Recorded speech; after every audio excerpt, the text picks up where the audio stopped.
All right, so there you go. We are now set up for our live market review on a Monday. So again, once again, good evening for everyone who's with me on Zoom, and good evening for the guys who be with me on YouTube as well. So I'm just checking with you guys if we have audio in YouTube. Usually kasi minsan nadi-disconnect yung audio ko dyan. So check ko lang from my end very quickly. We do? Ayan. Okay. So we do have audio there. Good job. So now let's jump into the currency pairs that we'll be checking today. It's Monday, and one good thing about Mondays on an August Monday, it's the first day of trading day. So let's jump into the chart now. Okay. So AUD USD is always our go-to currency pair to begin with. So kung makikita nyo po, napaka-clear nung chart natin. Wala tayong kahit na anong drawing dyan because it's Monday. We need to go and start fresh. Okay? So again, the goal is to find trading opportunities as the market presents itself, yung pinaka-obvious na buy or sell. Okay? So again, always remember this. If the price is going up or we are anticipating for the price to go up, there's only one thing to do. It's a buy. If the price is anticipatedly to go down, we look for a sell. Ganun lang. Up, buy, down, sell. Okay, good. So from here, AUD USD, at least for the last 3 months, is on a downtrend kung mapapansin nyo. But towards the middle of July, nag-reverse na siya. So ibig sabihin, we're kind of looking for a buy position now here. So for those people who are in the sell position pa rin, please go back and check your chart. Baka masyado na pong gumalaw si AUD USD and baka ma-overexpose po tayo. Ano? Okay? So from here, we are now on AUD USD. Okay?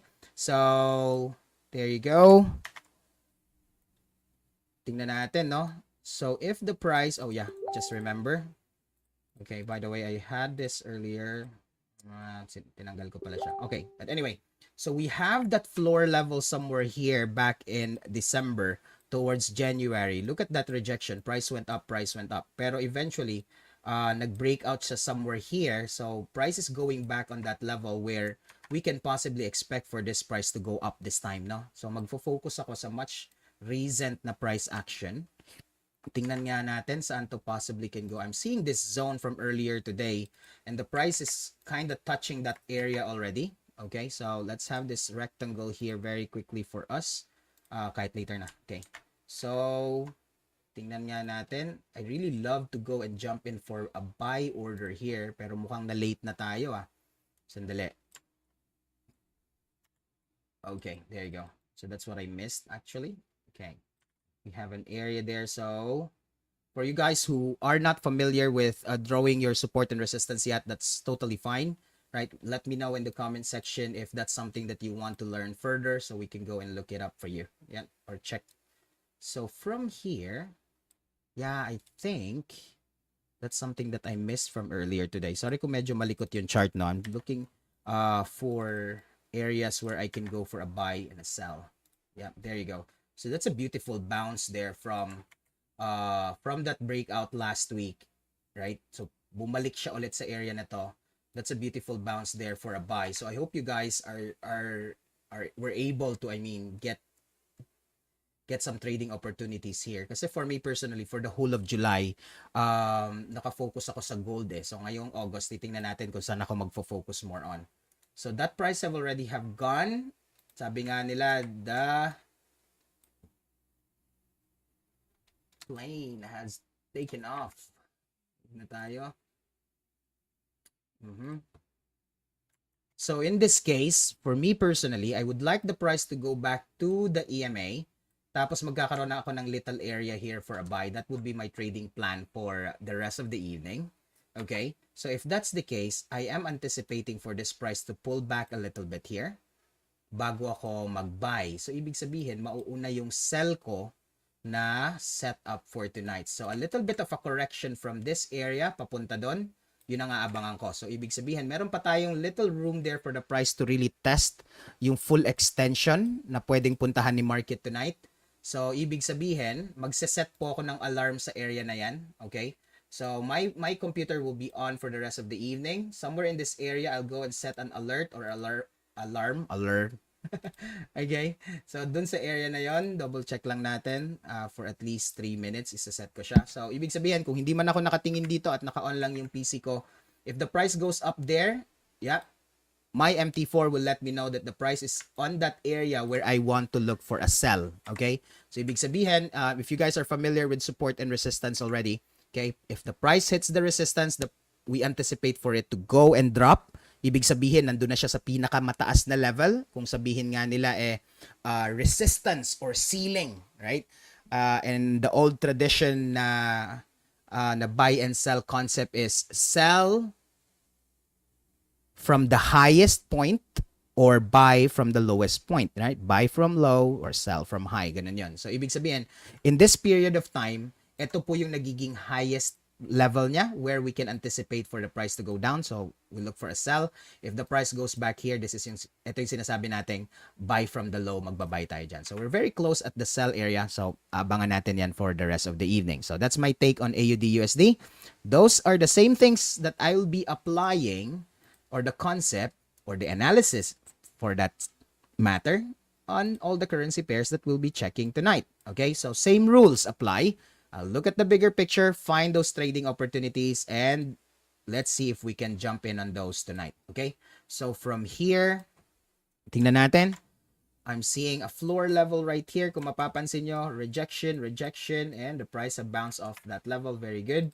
We have a short-term resistance here. Ito, medyo tumama na. So, ibig sabihin, if we are to use historical data to trade, then yes, we can go and anticipate for a sell there. Okay, so if that price breaks out, I would say it can break as high as this one.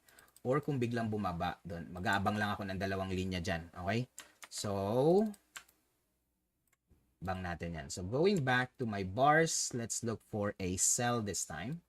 Andiyan na siya. Gusto kong mag-sell. Price is already at the high. Gusto natin maghanap ng sell. There's a bearish engulfing pattern here that I'm seeing. Right? So, if the price cannot continue to go up, papunta doon, ang anticipation ko ngayon is for the price to be rejected by the sellers this time and likely to go down. So, ibig sabihin, if you guys are trading using the EMAs and you find, hey, your position is against the EMA, diba? So, sandali. In this case kasi po, we are not particular with the EMA kasi. We're no longer trading with the trend, but instead the correction of that trend, right? So, yeah, Christian, question 50 at 20 po ba ang gamit nyong EMA? No, let me write it down here. The EMAs I'm using, at least on this time frame, is 9 and 21. These are the EMAs that I am using, okay? So, let's go and check. I'm very much interested to see how it can progress from there. But I'd like to see if we can catch this short-term trade right here. So this is looking good. This is definitely looking good here. Tingnan natin if we can catch this short-term trade, no? Let's say I'll go, yeah, let's be conservative here.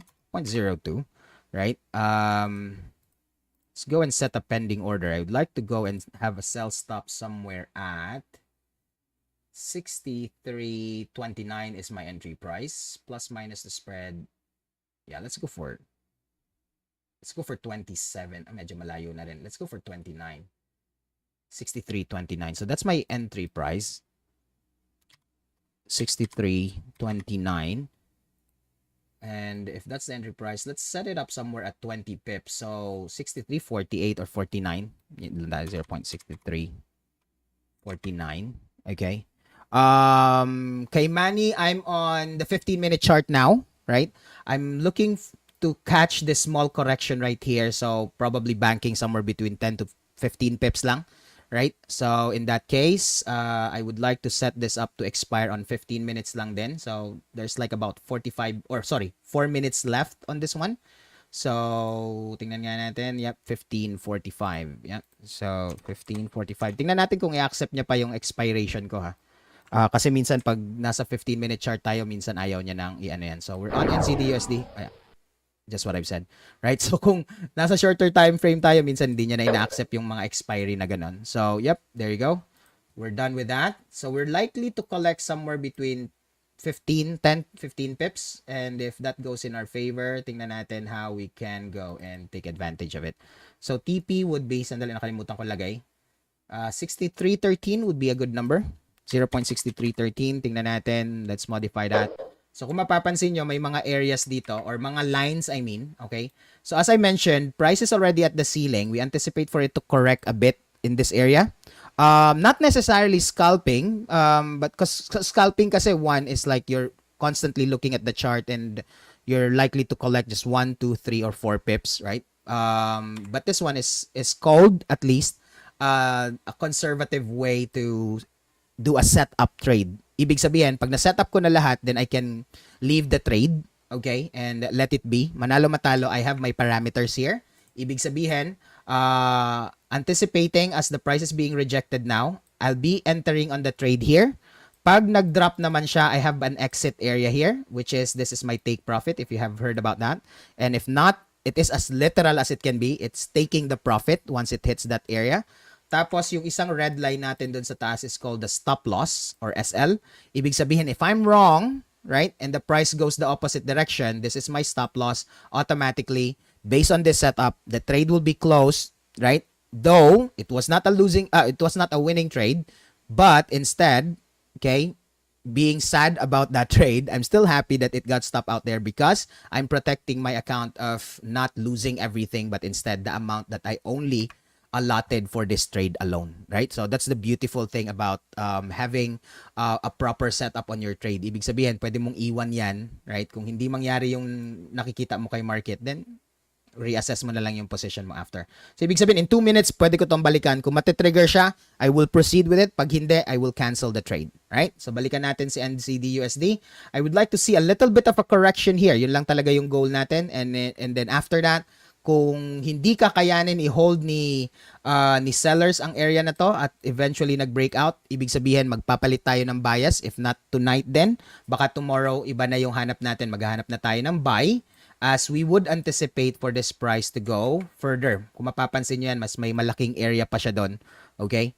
Na pwede pang iakyat. Okay? So yun yung gusto natin makita doon. Alright? So, oh yes, if you want to like monitor it constantly, yeah, that's not a problem. And if we want to collect like few pips lang, then yes, okay pa rin yan. All right. Yeah, sure. No problem, Orbit. Okay, so from here I will move on to GBP USD. Oops, sorry. Okay. Maximize and GBP USD. There you go. So same drill, yun din po hanapin natin.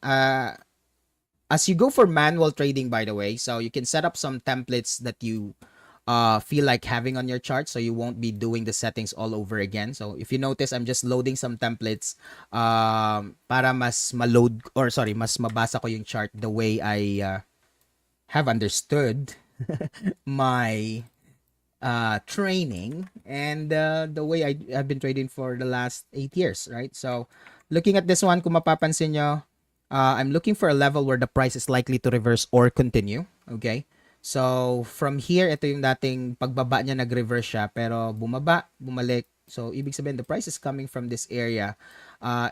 More often than not, we would see market reversing or price reversal when it reach certain horizontal levels. But this one is kind of breaking out. So, ibig sabihin, my goal now is to look for a buy position. And it's kind of breaking that doji. Kung mapapansin nyo, a doji bar is a sign of indecision in the market. So if the price is breaking out of that doji, there's a good sign for a certain continuation to happen. Anong ibig sabihin nun? You're looking at my EMAs that the orange is above the blue, so I am anticipating for the price to go up. Now it's breaking the doji, so I would anticipate for a continuation of that move that I'm currently seeing. So again, we would like to find areas where we can get in. So, that is the breakout right there. Pansin nyo? Breakout. So, for every breakout, I would like to see a pullback to test if the area is strong. Anong ibig sabihin nun? Take it as like a building or like a building, diba? So, if you have like several levels and you go from one floor to the next, right? Gusto mong i-test kung itong area na to can really hold and that floor level right there, right, is strong para hindi ka naman bumagsak at pumunta ka, bumalik ka sa tawag dito sa ground floor, right? So that's something that I would like to see. Same analogy. I'd like to see the price test this level. Kung magiging floor siya, right? Kung hahawak yung level na yan, then definitely pwede siyang pumunta dun sa taas. Pero kung sabihin nating hindi kinaya ng floor at biglang bumagsak siya ulit dito, so ibig sabihin, this area is very weak to be our support, then the price is likely to go down instead. So maghahanap tayo ng sell. So ibig sabihin, for now, I am interested with a buy, pero that would be somewhere near, oops, sorry, not that. That sell, or sorry, that buy would be somewhere close to the floor level. So I am setting again an alarm or an alert. Pag tumama si market dyan, mag-a-alert yan. So ibig sabihin ko, ano man yung ginagawa ko the time na nag-alert yan, saka ko lang i-consider yung sinasabi kong buy position. Right? So, balikan ko lang to, no? Set ko lang to and at least 3 minutes. Kung ma-miss out ko man, at least I have 3 minutes na babalik-balik siya doon. Right? So, kung di ko man siya marinig kagad, minsan meron tayong, meron tayong pagka, right? Bingi. So, let's see. So, I'm moving on to Euro USD. I have a plan with GBP USD already, pero kailangan ko pang bumaba yon para magawa ko yung gusto kong gawin as far as GBP USD is concerned. Now, jumping on to Euro US now, okay, which is kind of going sideways, right, for or towards the end of July for the guys who were monitoring Euro US, okay? So, pansinin natin dito, no, after nyo na-break itong floor na to, I was anticipating for the price to go back here.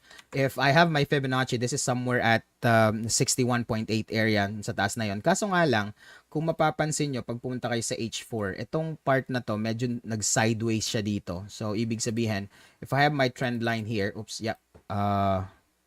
Okay, wait, just give me 1 sec, no? Kasi nag-uninstall, reinstall pala ako kanina. Alright, so, give me 1 sec. Okay, Plum. Where's Plum? Plum. Where's Plum? Sige na nga, si Violet na lang muna. Sorry. Yan. So, I have certain colors for the levels that I am drawing for it to be, tawag dito, para pag nakita ko, yun yung automatic na reaction ko about those things. So, but anyway. So, what you're seeing here is a bit of a consolidation na nangyayari kay Euro USD. So, in this case, I don't see confidence, or I'm not having confidence, no? Kumbaga parang nawawala yung confidence to really jump in on a trade pag hindi natin nakikita yung possibility of whether the price can go up or down. It's just going sideways here. A bit of consolidation is happening. Okay. So, for now, I would like to see the price go back there, yung sa pinaka-peak, kung saan siya nag-breakout, for I can decide to like sell, mas clear yung idea to sell there, or if not, pag na-break niya tong consolidation na to, mas maganda yung sell dito sa area na to, right? So for now kasi parang, alam mo yan, medyo may pag-aalangan, may konting right? If sabi ko nga lagi, the goal when you're looking for a trade, right, yung pinaka-goal mo is to find confidence on that position that you're taking. So if there's no confidence to get in on that trade, it only means that that trade is a low probability. And if it's not a low probability, you're making it a low probability trade because you're getting in your way, right? Ibig sabihin, your trade is now based on your feelings and your emotion, not on what's really happening on the chart. So a little bit of a reminder there, if you're trading actively for yourself or you're an independent trader, right? The only person that can sabotage your success in trading is you, right? That's something that you need to remember. So if you have doubts on the analysis that you're currently doing, the simplest thing to do is to go to the next currency pair, right? And find the opportunity there. Instead na ipipilit mo yung position, right, dun sa currency pair na hindi mo na siya maintindihan. In other words, right, mahirap po mag-spend ng time na kausapin yung tao na ayaw ka namang kausap. Parang ganon, right? So I hope that makes sense. Find someone na willing kang kausap or gusto kang kausap, right? So pag kinakausap ko si currency pair at hindi ko siya maintindihan, I'll rather go to the next one, which yeah, the thing that I'll be doing now, I'm jumping on to USD CHF para mas makahanap tayo ng trading opportunities dyan. Okay? So USD CHF is now breaking out of that floor level that we have seen from last week or for the whole month of July. So kung mapapansin nyo yan, right? It is a bit of a sideways here. So same drill. Look at this. I'll be going and draw these levels right here. So dito ako. Pansinin nyo yan, naka-break na siya dyan. So continuation ang inaabangan po natin. Right? Pag hindi naman, then of course, we will be looking for a buy, which is the next ceiling be somewhere here. So tingnan natin, no? Do we have some sell opportunities here? Wala pa, hindi siya bumabalik doon, at least touching the EMA or to touch the horizontal line that I have. So, kung mapapansin nyo, I have the same drills here. Babalik lang ako dito. Set trading, set an alert. Okay. Gusto kong tumama si market or si price sa area where I'll be interested. Okay. So, ngayon, hindi pa ako interested to go and trade here. I want the price to go back up. So, I'll have a much bigger room for selling. And, going back to the concept I mentioned earlier, no? Parang building levels, 'di ba? So pag bumaba ka naman dito, gusto mong i-test yung ceiling na 'yon kung kaya ba talagang ma-break or not, kasi syempre, like a ball, if you throw the ball towards the ceiling, kung wala namang butas, we anticipate for that ball to go back down. So ibig sabihin, gusto natin makita to, if the price is like the ball that we're talking about, kung wala namang butas itong ceiling na to, then aakyat siya doon. Ibig sabihin, pag nangyari 'yon, magbabay ako. Pero kung strong itong ceiling na to at ayaw niyang ma-break yan or hindi niya kinayang ma-break and the price is likely to go down, saka ako maghahanap ng sell. So, ibig sabihin, this is the area where I'll be monitoring what's gonna happen next. So, that's where I'll be interested in. Okay? So, hindi mo na ako sa USD CHF. Going on to dollar yen now. Okay? So, from here, right? So, by the way, if you guys want to go and review what happened to this discussion, right? It's available on our YouTube channel, right? If you're not there yet, go and check it out. And if you have not subscribed yet, so yep, do me a favor, right? Go and click the notification bell as well, so you'll be notified for any update that we have. All right. Okay, dollar yen now. Jumping on a possible buy here is the next thing I want to do, simply because we are seeing price touching the floor level, right? And as I mentioned earlier, if we are seeing price hitting a floor or a support level, that's the technical term, buy ang una nating option. And I want to see some entry price here. Medyo wala akong makitang entry price, Sandali, Oh, by the way, sumobra na ako. Nag-trigger ba si GBP-USD natin? Si NZD-USD? Hindi siya nag-trigger. So, pansinin nyo, hindi naman siya nag-trigger at hindi na valid yung gusto kong price action, no? So, what I want to do here, by the way, over na ako dun sa bar. Pero sandali. Pwede ko siyang i-adjust pala. Wait. I'm seeing a different entry price here. Wait, sandali. I think I'm triggered now. Am I? No. I don't think I am. Yeah, that's still a pending order. Okay. So, I want that entry price to be a little lower. Okay. Gusto ko dito. Alright, modify. Good. So, why am I doing that? Kasi yung kanina, my basis is this one at hindi talaga siya tumama. So, ngayon is this. Oh, sorry. 15 minutes. Yeah, the basis was somewhere here pero hindi talaga siya nag-trigger doon. So, simply because of this spread.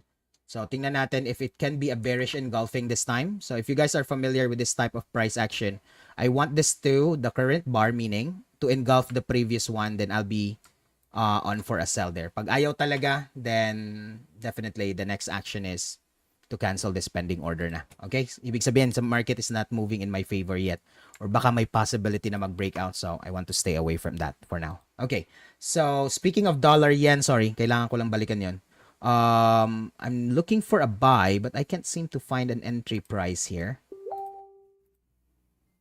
Wala akong makitang entry price. The earliest possible entry price that I have is this one, but too much pips. Too much pips to risk there. I'm always looking for a possibility to risk somewhere between 50, if possible, less than 50 pips. Okay? So somewhere between 50 to 30 pips is still reasonable for me. If I am going over that, then kailangan mag-compromise ako ng konti sa aking lot size. Okay? So in this case, that's 70. I'd like to go back to this later on. Right? I want to buy pero merong parang ng konti. Sabi ko kanina, if you are getting in your way, right? So that's one good sign for you to skip that trade and find a much better setup for now. Okay? Right. Moving on, USD CAD is the next one, right? Oops, not remove, but add. Okay. So USD CAD is dropping, but it is now testing the resistance back again, right? So ibig sabihin nito, okay? Ito yung tinitingnan natin. If you were with me from last week, ito yung floor na tinitingnan natin dito na na-break niya. So napakaganda nung breakout na yan. But then again, if you zoom out further, okay? You will find another level somewhere here that can be some sort of a zone, right, ni USD CAD. Okay? So, kung mapapansin nyo dito, yun ang breakout na nangyari kanina. Napakaganda. Okay? We had that doji from earlier today, by the way. So, ito yung inaabangan kong ma-breakout na doji. Doji is now broken. Good job. So, pull back a little, then we go for a sell somewhere in that area. So, yes, the decision is to go for a sell. Do we have selling opportunities now? Not yet. But we're very, very close to that EMA. That's very interesting. I would like to see that touch the EMA, then possible sell. So, ibig sabihin, in few minutes, we can go back to it. It's already touching there. Okay, that's very good. We have 3 minutes left on this bar. Tingnan natin if this can be a basis for that entry. Somewhere at 20, 30 pips. Yep, that's very reasonable. So, let's wait for that bar to finish. Let's see what's gonna happen next, right? Balikan natin yan in few minutes. Let me go and check gold muna. So, if you guys are checking on gold, right, it has been moving up. Yeah, gold is a big sideways market. Oh, yeah, sure, Leia. Ma'am Leia, we can go and check AUD CAD. I would assume meron kang position dyan. Yeah, we can go and check that. Lower level. Here, ito yung tinitingnan natin. Una niyang na-break. Beginning of July. Price have gone lower. You're welcome. Here, yun na nga. Medyo ayaw niya pa talagang i-break yung level na yan, ano? So far, the lowest it has gone was this one. So look at that. Price drop here. So medyo maganda-ganda yung July natin dyan. Right? Primarily on gold. Now, we're looking for a possible continuation here. Okay? So, tingnan natin if this can really go, no? Personally, I'm looking to go and buy gold continuously. I'm just waiting for that breakout, right? I'm just waiting for that breakout to happen.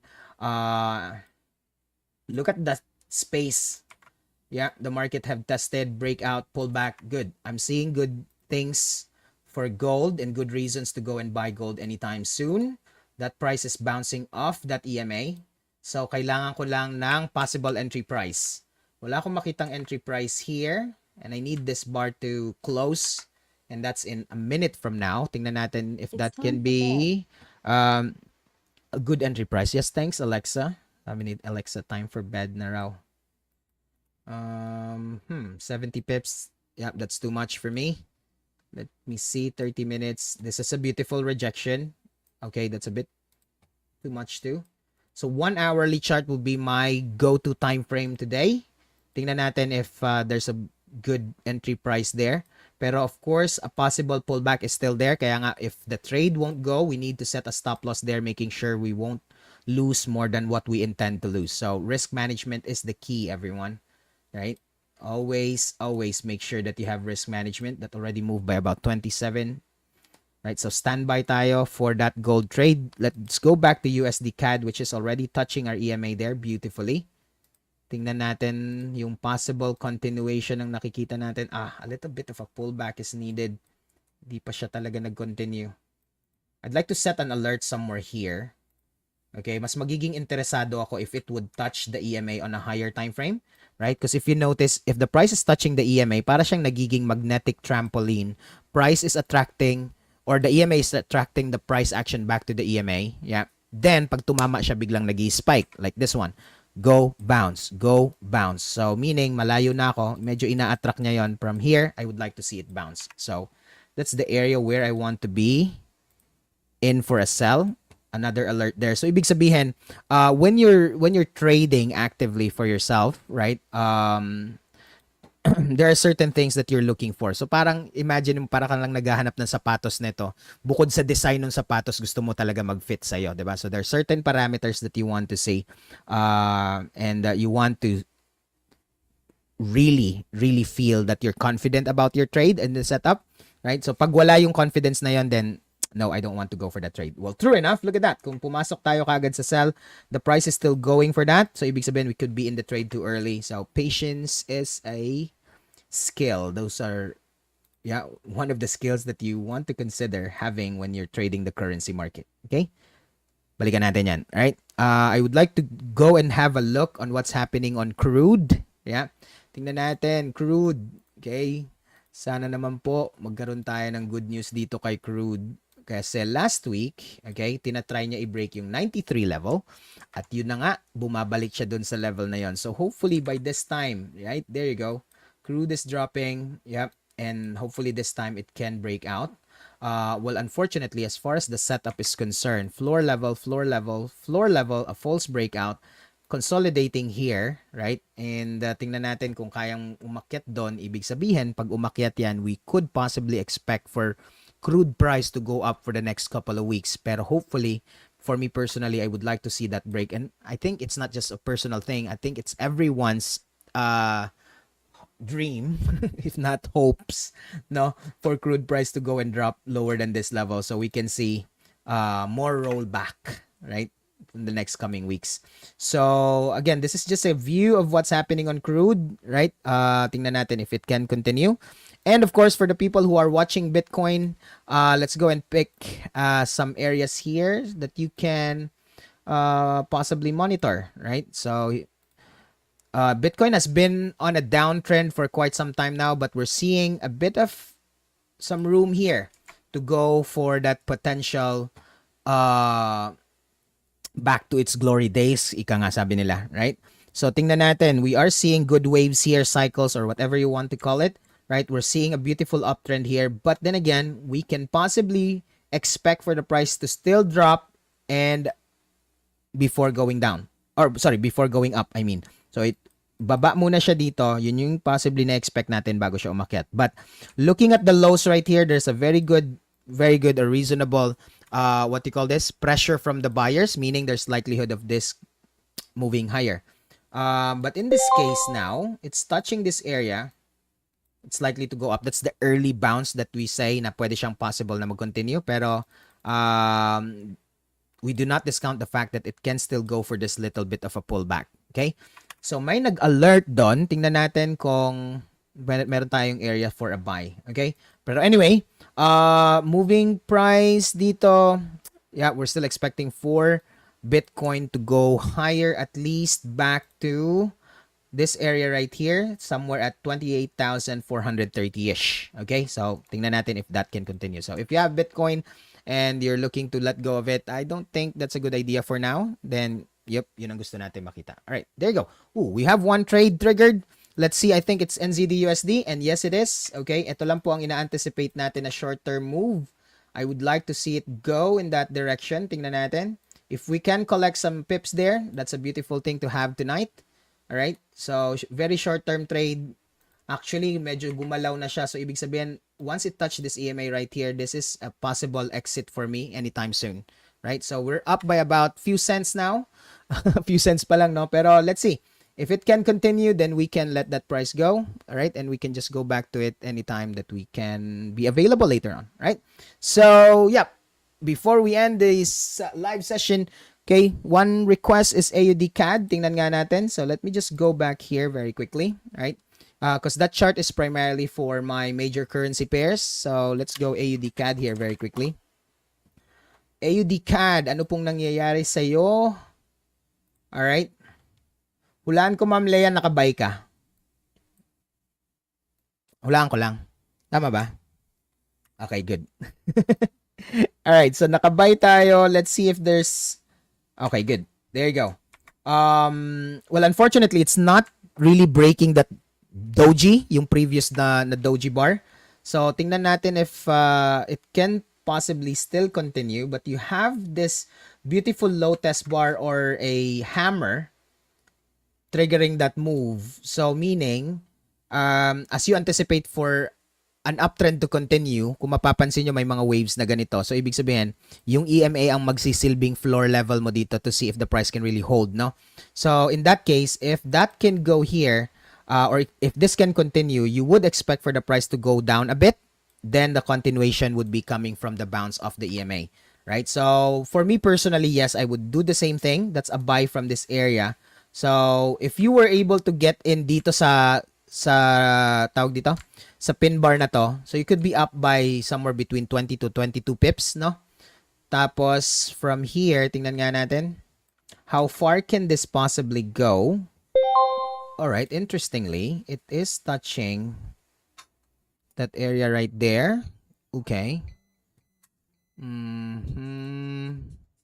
Short-term move. Sandali Parang may correction tayo dito ng kaunti Okay. Tingnan natin So from here, oh yeah.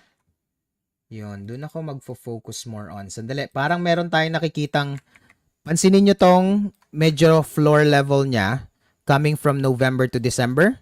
Right? So parang nagiging relevant siya ngayon. So tingnan lang natin, I'm not saying it cannot break out from that level, pero parang nagiging relevant siya. Kung mapapansin nyo, we're experiencing a rejection here. So ibig sabihin, if we are to expect for a breakout, ito talaga. Tingnan natin dito, ito yung pinaka-limit natin then a breakout, right? So if you are buying there, let's see if the price can really proceed and move higher, right? Pero I'm thinking if you're in the money, the safest way to go is consider taking the money for now kung dito pa kayo nakapasok, because this is becoming a strong resistance here, at least, right, for that short-term move. Pero kung kaya pa naman, ang pwede nyong gawin dito, let this price go kung magmo-move siya. Then, if you are familiar with doing a trail stop, right? Kung familiar kayo with the trail stop, then, yep, that's something that I could advise you to do, right? So, you can go and trail your trade with that, no? Yun ang titingnan natin, okay? So, that's my take on AUD CAD, at least for now. Looking at this one, yes, there's still a possibility for a breakout, okay? So, tingnan natin how it can progress from here, okay? Pero pag hindi niya talaga kinaya yung 89, 83 na level, right? Pwede nyo pong i-consider na to take the money early, but it's looking really good, right? It's like right now, it's looking really good. So, if you can do a trail stop later on, so malamang dito nyo po siya ita-transfer. Itong, kung nandito yung stop loss nyo, transfer nyo si stop loss dito para ma-secure nyo na yung profit dito sa area na to, right? So, yep, that's the thing that we're gonna do for AUD CAD, right? All right. So I hope I was able to give you my opinion about those things, right? On what's going on with AUD CAD. All right. So in that case, if you guys have some currency pairs that you're constantly watching or monitoring, let me know on the comment section so we can include that on the next session. All right. So this is me again. My name is Ken, and this is your Monday live market review. And we'll go and check on the market's movement midweek, which is Wednesday. Charts up at 8:30. And I'll see you guys on the next session. Always remember, if you find it a little bit stressful when you're trading, it only means that you are not doing it properly, right? So, guys, trading should be fun. Guys in Zoom, you can stay there, stand by. We still have a lot of things to discuss tonight. And for the guys in YouTube, I'll see you guys on Wednesday. Bye for now.